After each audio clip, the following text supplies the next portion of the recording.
We start our lessons with Chapter 2, A Changing Society. It contains 5 lessons teaching you about changes in migration to Britain, how women's lives have changed, and about life in the UK for children, families, and young people. If you do not understand any words, please pause the lesson and use the dictionary function on the website to find out the meanings. We have carefully simplified the government text to help you learn, but underneath me is the original text from the government handbook, so please make sure you read through it and understand the vocabulary they use. So here we go. We are ready to start our first lesson, which will be teaching you about migration to the UK, different reasons why people migrated here, and changes in migration after 1945. Many people living in Britain today have their origins in other countries. Their families came from places like Europe, the Middle East, Africa, Asia, and the Caribbean. In the distant past, invaders came to Britain, seized land, and stayed. Now, people come to Britain to find safety, jobs, and a better life. Britain is proud of its tradition of offering safety to people who are escaping persecution and hardship. So people who are living in danger or in fear of their lives can come here and feel safe. And people who live in poor places or in places where there is no work can come here to find work and have a better life.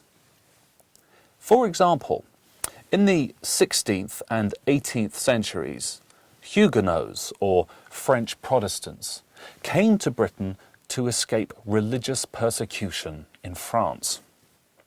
They were in fear of their lives because of their religious beliefs. In the mid-1840s, there was a terrible famine in Ireland. There was not enough food, and people were dying of starvation. So many Irish people migrated to Britain. Many Irish men became labourers and helped to build canals and railways across Britain. From 1880 to 1910, a large number of Jewish people came to Britain to escape racist attacks. These racist attacks were called pogroms. The Jewish people came from Poland, Ukraine, Belarus, and what was then called the Russian Empire. After the Second World War, 1939 to 1945, there was the huge task of rebuilding Britain. There were not enough people to do the work, so the British government encouraged workers from Ireland and other parts of Europe to come to the UK to help. In 1948, people from the West Indies were also invited to come and work. During the 1950s, the UK encouraged immigration because we needed more workers. So many industries advertised for workers from overseas. They went to the West Indies to find people to drive buses.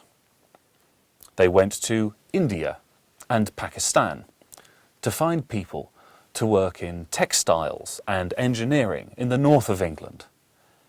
And we also went to India and Pakistan to find workers for the Midlands.